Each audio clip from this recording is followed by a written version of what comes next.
akkam jirtu nagaa keessanii nuti nagaadha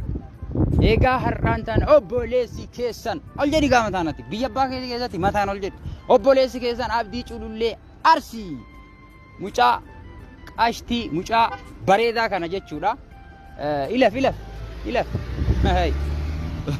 mucaa qashtii mucaa bareedaa kana biyya abbaasaa magaalaa Finfinnee